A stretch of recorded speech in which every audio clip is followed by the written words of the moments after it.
पूर्व मुख्यमंत्री भूपेंद्र हुड्डा रेवाड़ी पहुंचे, जहां उन्होंने पूर्व मंत्री शकुंतला भगवाड़िया के पुत्र के तरुण भगवाड़िया की श्रद्धांजलि सभा में शोक संवेदनाएं प्रकट करते हुए परिवार से मिलकर ढांढस बंधाया। जिसके बाद भूपेंद्र सिंह हुड्डा ने पूर्व मंत्री कैप्टन अजय सिंह के आवास पर मीडिया से बातचीत में प्रदेश में कानून व्यवस्था पर सवाल उठाते हुए कहा कि आज प्रदेश में पूरी तरीके से कानून व्यवस्था चौपट हो चुकी है।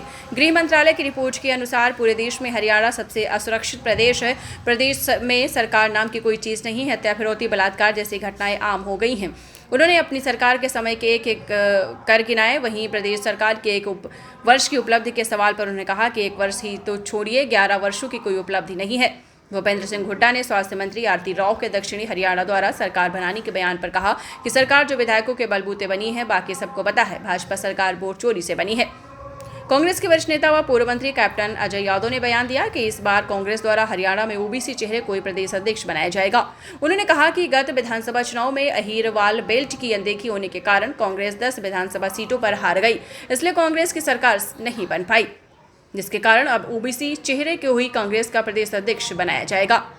भूपेंद्र हुड्डा मेरे घर आए तो मैंने उनका स्वागत किया, लेकिन राजनीति के जानकारी लोग कह रहे हैं कि कुमारी सैलजा से कैप्टन परिवार की बढ़ती नजदीकियों के बाद भूपेंद्र सिंह हुड्डा कैप्टन के आवास पर पहुंचे हैं। वहीं कैप्टन अजय सिंह यादव ने जिले में कट रही अवैध कॉलोनियों को लेकर केंद्रीय मंत्री राव इंद्रजीत सिंह व विधायक लक्ष्मण सिंह यादव पर निशाना साधते हुए कहा कि इनके गुर्गे अवैध कॉलोनियां काट रहे हैं।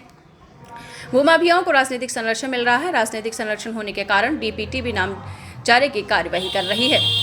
आपको बताते चलें, विधायक की कोई अधिकारी नहीं सुन रहे हैं, इसलिए लोग उनको अपने पास आते हैं।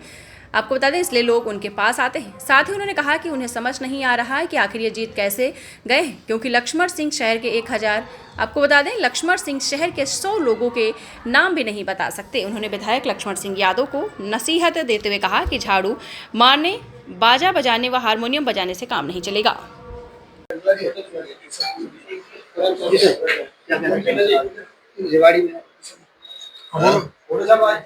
कैप्टन साहब के घर क्या गए?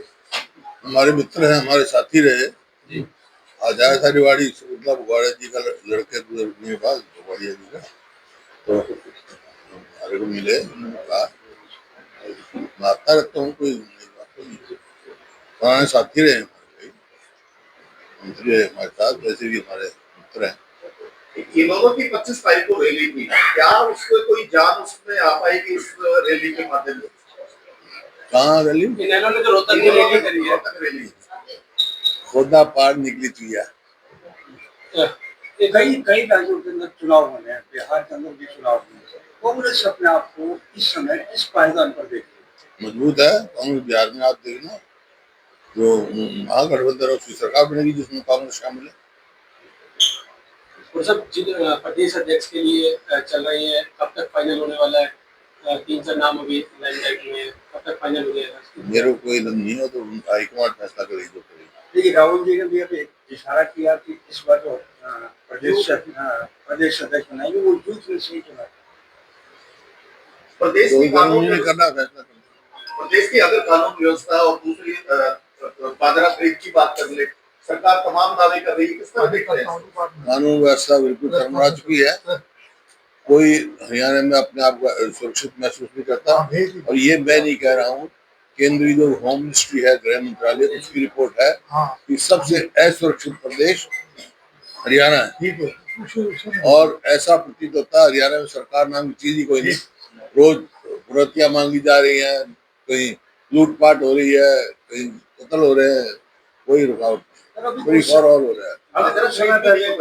बीपीएल की हजारों काट दिए, लाखों वोट इलेक्शन के समय बना दिए, अब काट रहे हैं। अब सवाल इस बात का बनाए क्यों थे, फिर बनाए थे काट क्यों रहे? आज हरियाणा की इन्होंने जो किया है, हरियाणा की 80% पॉपुलेशन भी लोग बीपीएल का रखी, तो कहाँ हरियाणा की आर्थिक स्थिति कहाँ बची हुई? 2100 रुपए भी महिलाओं को दे रहे, कितना सिरे चढ़ेगी? 2100 रुपए जो महिलाओं को देने की बात, 1 लाख रुपए से कम नहीं कमा। ये क्या हुआ? बीपीएल को देना चाहिए सबको, ये क्या हुआ? इन्होंने इनका आप घोषणा पत्र देखोगे तो इन्होंने कहा सारी महिलाओं को देंगे। 1 साल हो गया, 1 साल का ब्याज और उसके बाद देंगे। आप कह रहे हो कांग्रेस मजबूत है, हरियाणा में भी कांग्रेस मजबूत थी, चुनाव हार गई, तभी आवाज में आवाज उठी कि टिकट वितरण में गलती हुई। क्या कहोगे? प्रजातंत्र भाई, हार जीत तो सरकार एक की बनेगी, जो विपक्ष में रहेगा। लोगों ने पूरा समर्थन दिया। एक वोट चोरी का मुद्दा बड़ा गर्मा रहा है आजकल। राहुल गांधी लगातार इस मुद्दे को उठा रहे हैं। उन्होंने कर्नाटक में दिखाया, सारी प्रेस के सामने दिखाया। और जब आपके सामने नंबर 1 हरियाणा कहा जाता था, आज किसान का बाजरा नहीं खरीदा जा रहा है, सरकार मुआवजा नहीं दे, किस तरीके ना से बाजरा खरीदा जा रहा है, ना धान भी जो है 400 रुपए प्रति क्विंटल कम मिल रहा है। बाजरा भी 1000 रुपए कम मिल रहा है। जो वायदे खोखले हैं सरकार के, तो किसान के हित की तो है ही नहीं। बेटी बचाओ बेटी पढ़ाओ बहुत बड़ा नारा था सरकार, लेकिन आज आए दिन हम देख रहे हैं क्या दुर्दशा। अब देख रहे हैं हम, जो हमने कॉलेज बनाए थे महिलाओं के, उनका स्टाफ ही नहीं है। 50% जो है जगह खाली पड़ी है यूनिवर्सिटियों में। जैसे महिला यूनिवर्सिटी बनाई हमने, महिला मेडिकल कॉलेज बनाया कानपुर में, 50% स्टाफ खाली है। कितनी उनकी जो है जाती है आउटपुट। अभी अभी एक मुख्यमंत्री जी का बयान आया कि हरियाणा में 1 साल के लिए ट्रायल पर गुटखा पान मसाला जर्दा, हाँ? एक बंद गुटखा पान मसाला जर्दा हाँ। 1 महीने के लिए बंद, 1 साल के लिए 10 लाख रुपए की पेनल्टी और 1 साल तक की सजा का प्रावधान इसके अंदर। 1 साल के बाद खोल देंगे। क्या लगता है 1 साल का मतलब क्या, 1 साल के बाद खोल देंगे। तो साहब, हमने भी लोगों से बात की, उनका कहना है कि यहाँ प्रोडक्शन होती है, अगर उससे बंद नहीं करेंगे तो निश्चित रूप से कैसे वही मतलब जिस तरह पहले जब यहाँ शराबबंदी हो गई थी, तो सरकारी संरक्षण में शराब की स्मगलिंग शुरू होगी, जब ये शुरू हो जाएगी। थोड़ा सा भाजपा का अगर पहले 1 वर्ष करीब सरकार को बने हो गए, अब इस तरह 1 साल को इसको देखते हैं, कोई उपलब्धि है सरकार की? कोई उपलब्धि नहीं। आप बता दो, आप रेवाड़ी में रहते हो ना जी, एक काम बता दो रेवाड़ी का इस सरकार ने किया हो, 1 साल नहीं 11 साल में किया हो। हम बता देंगे, हमने यूनिवर्सिटी बनाई, हमने सैनिक स्कूल बनाया, और सारे बाईपास बनाए, रोड बनाई, रेलवे लाइन से जोड़ा रोहतक से रेवाड़ी। इन्हें एक काम बता दो भाई, एक लड़कियों कॉलेज, बॉयज कॉलेज, इन्हें एक काम किया तो बता दो। आप मेरे से इतने सवाल पूछ रही है, मेरे एक सवाल का जवाब आप दे दो। इनका एक काम बता दो। एक मिनट, बहुत काम है, हम तो सारे क्या गिनाऊं। मेरा सिर्फ आपसे एक सवाल, आपने कितने सवाल पूछे मेरे? एक सवाल का जवाब आप भी दे दो। 11 साल में क्या किया रेवाड़ी में? एक काम बता दो। आप बताओ, तो आपको पता तो बताओ, नहीं पता तो मना करो, तो हाँ या ना तो करो, बस होगी काम। सर, केंद्रीय मंत्री राव इंद्रजीत सिंह दावा करते हैं कि सरकार हमने बनाई दक्षिण हरियाणा में। सरकार जो है वो एमएलए से बनी है, और आपको पता है जिस प्रकार से बनी है। एक बात बताओ, कभी जिस दिन 5 तारीख को चुनाव हो गया, गिनती शुरू हुई 5 को शाम को 11 बजे तो कुछ वोट निकली। आजकल तो डिजिटल का टाइम है, 6 को बढ़ गई, और 7-8 को गिनती है, 7 की शाम तक वोट बढ़ गई। कहाँ से बढ़ गई भाई, कैसे बढ़ गई? कोई जवाब दिया इलेक्शन कमीशन ने? जब इलेक्शन कमीशन ने कहा कि राहुल गांधी अपना एफिडेविट दे, मगर पहले इलेक्शन कमीशन अपना एफिडेविट दे कि कोई डुप्लीकेट वोट नहीं है, कोई बोगस वोट नहीं है, कोई वो नहीं है, ये दे दिया अब तक। बेरोजगारी और ओलावृष्टि या बाढ़ के लिए जो मुआवजा दिया गया, क्या कहेंगे? क्या मुआवजा दिया है लोगों को? 4-4 साल की ये प्रधानमंत्री फसल बीमा योजना 3-3 साल पहले है। ये फसल बीमा योजना भी जो है सिर्फ कंपनियों को मुनाफा कमा रहे हैं, प्रीमियम भी कमा रहे हैं, किसान को कोई नहीं। भाजपा लगातार आरोप लगा रही है कि कांग्रेस में अभी भी गुटबाजी चल रही है। शायद गुटबाजी कांग्रेस में कोई गुटबाजी नहीं, उनमें जरूर है। कहीं अनिल विज का कुछ होता है, कभी बाईकाट कर देता है, कभी करता हमारे कोई गुटबाजी। बस अब एक सवाल है, इनेलो ने रैली की है आपके गढ़ के, हो गया वो तो बात हो गया वो तो हो गया। आप लेना है जब सर हुड्डा साहब आए थे अभी, क्या कुछ मंत्रणा हुई, अकेले की बात हो रही थी कुछ? ना, वो तो वैसे ही आए थे यहाँ पर। अपना शकुंतला भगवाड़िया जी के पुत्र तरुण भगवाड़िया जी के जो 13वीं थी उसमें आए थे, तो चाय के लिए उनकी इच्छा थी कि चाय पिए मेरे साथ। हमने फिर उनको निमंत्रण दिया कि आप चाय के लिए आए हमारे यहाँ। और मैं समझता हूँ कि अ, पुराने साथी हैं अपने। थोड़ी बहुत गरम नरम तो चलता रहता है राजनीति में, लेकिन अब जो है अ, वो हो गए 77 के, मैं हो गया 68 का।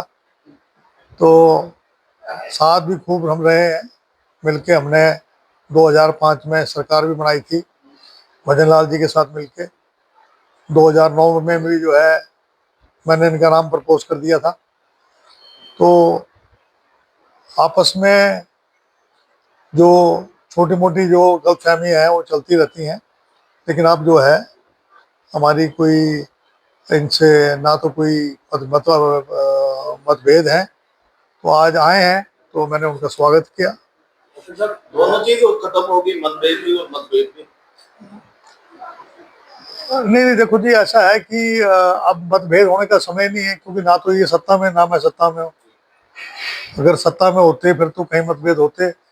मतभेद का समय होता है जब सरकार होती है। तो उस टाइम तो कॉलेज भी बनाया यहाँ पर लड़कों का सावित्रीबाई फुले के नाम से, और लड़कों का कॉलेज भी बना है यहाँ पर। उसकी आज तक बिल्डिंग नहीं बना पाए। एक ही इन्होंने काम किया था, उसकी बिल्डिंग नहीं बनी। आपका पॉलिटेक्निक कॉलेज खरखड़ा में, government college, university, polytechnic college, अभी आप देख लीजिए पानी जो है उसके पानी वितरण के लिए जमीन नहीं ढूंढ पाए कहीं। भगवानपुर में ढूंढी थी, वो विरोध कर रहे हैं उनका, आज तक धरना पे बैठे हैं। 200 बेड का जो हॉस्पिटल है उसके बारे में जगह निश्चित करने के लिए आज तक ये चक्कर काटते फिर रहे हैं। कभी कोई कह रहा है कहाँ खुलेगा, कभी कहते हैं कि रेवाड़ी में खुलेगा। भगवानपुर वाले धरना पे बैठे हैं और अब रोज कब्जे हो रहे हैं शहर में। आपने कल भी देखा होगा, आपको एक मैंने सुना है कि कब्जाधारी जो हैं, एक गिरोह है जो कब्जे करता है घरों के ऊपर, दुकानों के ऊपर और ज़मीनों के ऊपर हड़पते हैं। इलीगल कॉलोनी जो है इतनी ज़्यादा कट रही हैं। मैंने तो जितनी इलीगल कॉलोनी आप कट रही हैं, आप किसी रोड पे चले जाओ, डीटीपी जो है नाम चारे का थोड़ा बहुत कर देता है, लेकिन अवैध कब्जों से जनता भी परेशान रहती है। ना सीवर की समस्या दूर होती है, ना पानी की समस्या दूर होती है। वैसे ही पानी जो है, आप देखो लिसाना वाटर वर्क्स मैंने बनवाया था, काला का बनवाया। उसके बाद एक भी वाटर वर्क्स बना हो तो यानी कि 2014 से आज 2025 का अंत में आ रहे हैं हम। यानी कि आप लगा लीजिए करीब 13 साल हो गए। 13 साल में एक भी नया प्लांट जो है रेवाड़ी शहर के नहीं लगा। पानी कैसे मिलेगा?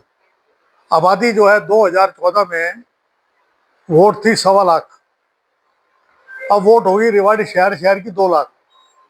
मैं शहर की बात कर रहा हूँ, गांव की देहात की बात नहीं कर रहा। उस टाइम 1.25 लाख थी, आज 2 लाख वोट है।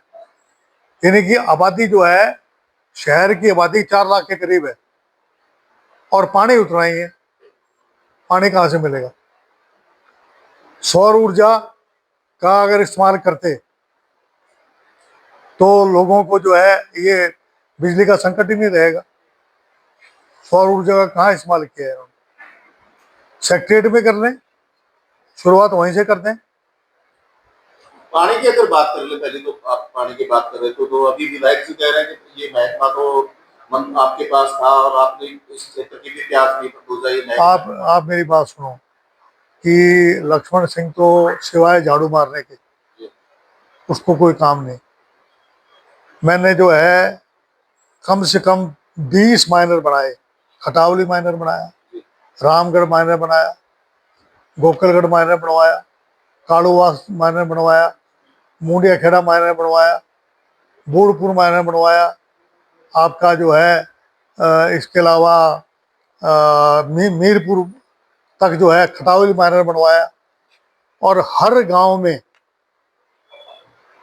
पानी पर आधारित पेयजल योजना, फिजड़ी में देख लो, रामगढ़ में देख लो, आपके फदनी में देख लो, आपके खड़गवास में, लादवास में, और आपके इसमें क्या नाम है, यानी कि कम से कम 20 पानी पर आधारित पेयजल योजनाएं गिंदोखर में बनवाया। गिंदोखर में मेरे याद आ रहा है, तो बूढ़पुर में जो है लिसाना से पानी आता है।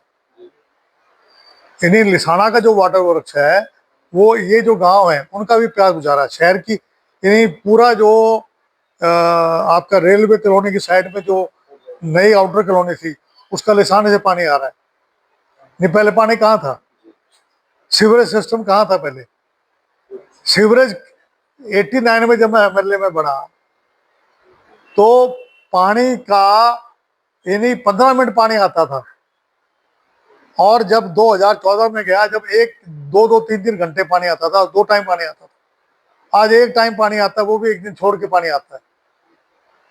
तो लक्ष्मण जी को कि काम करें, ये बाजा बजाने से, हारमोनियम बजाने से, झाड़ू मारने से, अरे वो क्यों नहीं ये भर्ती करते अपने सफाई कर्मचारी? सफाई कर्मचारी अगर भर्ती कर दें ये तो दिक्कत ही ना रहे। यानी कि इस व्यक्ति ने ये रेवाड़ी के 100 नाम ये बता दे और गांव मोहल्ले में ये बता दे कि फलाने जगह इसका वर्कर है, वहां है। मैं आपको आंख बंद करके, मेरी आंख बंद कर लो और मुझे पूछ रेवाड़ी के कौन से गांव में जाना है, मेरा वर्कर कहाँ रहता है, मेरे कार्यकर्ता कहाँ रहते हैं, मुझे गांव के बारे में पता है। रेवाड़ी शहर में मौजूद आदमी सबको जानता हूं मैं, ना यो किसी ने जाने ना इन्हें कोई जाने। किसी को काम पड़ता है तो मेरे पास ही आते हैं लोग, यहाँ इसकी सुनता ही कोई नहीं है। हालत ये है। क्या वजह है, क्यों नहीं सुन रहा इसके ऊपर? इसलिए नहीं सुनते कि अगले की मैं कोई अगर काबिलियत होती तो कोसली से यहाँ क्यों आता? एक जो आदमी जिसको कोसली में रिजेक्ट कर दिया था वो यहाँ आ गया, और यहाँ के लोगों ने जो है पता नहीं किस लहर में, पता नहीं ये वोट चोरी हुई है क्या हुई है, मुझे समझ में आई नहीं बात। कि यानी कि जिस दिन ये इसको सर्टिफिकेट मिला है 50 आदमी थे इसके साथ। शहर के लोग खुद ताज्जुब कर रहे हैं कि भाई चिरंजीव चुनाव कैसे हार गया। कैप्टन साहब, जो कब्जे हो रहे हैं, अवैध कब्जे हो रहे हैं, किसके आशीर्वाद से हो रहे हैं? कैसे? भूमाफिया भी अब बात कर रही थी, भूमाफिया है कौन, किसके हैं ये भूमाफिया? ये जितने भी राव इंद्रजीत सिंह जी के जो गुर्गे हैं, लक्ष्मण के गुर्गे हैं, ये लोग कर रहे हैं। सो इनका पॉलिटिकल इनको सहारा दिया जा रहा है, संरक्षण दिया जा रहा है। आप मुझे बता दो कि आप जानते हो जो लोग काट रहे हैं, मुझे बताने की जरूरत है क्या? है अभी आप प्रदेश अध्यक्ष की बात कर ले कैप्टन साहब, आप बहुत अनुभवी है। पहले नरेंद्र जी का नाम चला, अब अपने चिरंजीव राव जी का नाम चल रहा है। आपका काफी अनुभव राजनीति की क्या था, किस तरह देखते हैं क्या आप लोग? यार मैं कोई जोशित हो नहीं, लेकिन इतना जरूर कह सकता हूँ कोई ना कोई तो बनेगा भाई। अब वो हाई कमांड डिसाइड करेगी। चिरंजीव का नाम कहाँ चल रहा है, किसका ही पता नहीं, ऐसा है कि नाम उसका भी है, मेरा भी नाम है, नरेंद्र का नाम भी है और दान सिंह का नाम भी है। वो भी इनमें से कोई भी बन सकता है। बनेगा अहिरवाल से, ओबीसी से बनेगा, ओबीसी का बनेगा। और क्योंकि अहिरवाल में 11 में से 10 सीट हमने खोई हैं, और उसका कारण भी यही रहा है, हमारा सरकार नहीं बनने का कारण भी ये रहा है कि अगर ये 10 सीट हम जीत जाते तो 37 तो हम जीत ही गए, और 10 और जीत जाते 47 हो जाती। कहीं लगा है कि ये ओबीसी को दरकिनार करने का ये नतीजा था? ओबीसी नहीं, पूरे ये जो अहिर बेल्ट है, हमारी अहिरवाल बेल्ट है, जो हमारे यहाँ के लोग हैं 10 कॉन्स्टिट्यूंसी जिसमें 36 बिरादरी के लोग हैं। कोई अकेले अहिर तो रहता नहीं यहाँ, लेकिन अहिरवाल के नाम से वो लोग बोलते हैं। लेकिन यहाँ चाहे कोई भी लोग हो, सबकी अनदेखी हुई थी, इसलिए हमने खमियाजा भुगतना पड़ा। कप्तान साहब, चुनाव के समय ओबीसी के राष्ट्रीय अध्यक्ष आप थे, चुनावों के समय ओबीसी के राष्ट्रीय अध्यक्ष थे आप, आपने उस समय संगठन भी खड़ा नहीं किया। नहीं, आपको किसने कह दिया कि जब मैं जब 2014 के अंदर मैं कहाँ था? नहीं, अभी जो 2025 मैं तो 2022 में बना हूँ। 2025 के चुनाव, 24 के चुनाव 24 में संगठन कैसे नहीं है? हमारे यहाँ वीर सिंह प्रधान है, अपना इसका शहर का और देहात का मुंडनवास, धर्मवीर मुंडनवास है अध्यक्ष, और ब्लॉक अध्यक्ष सब जगह हमारे हैं। आपको नॉलेज नहीं है?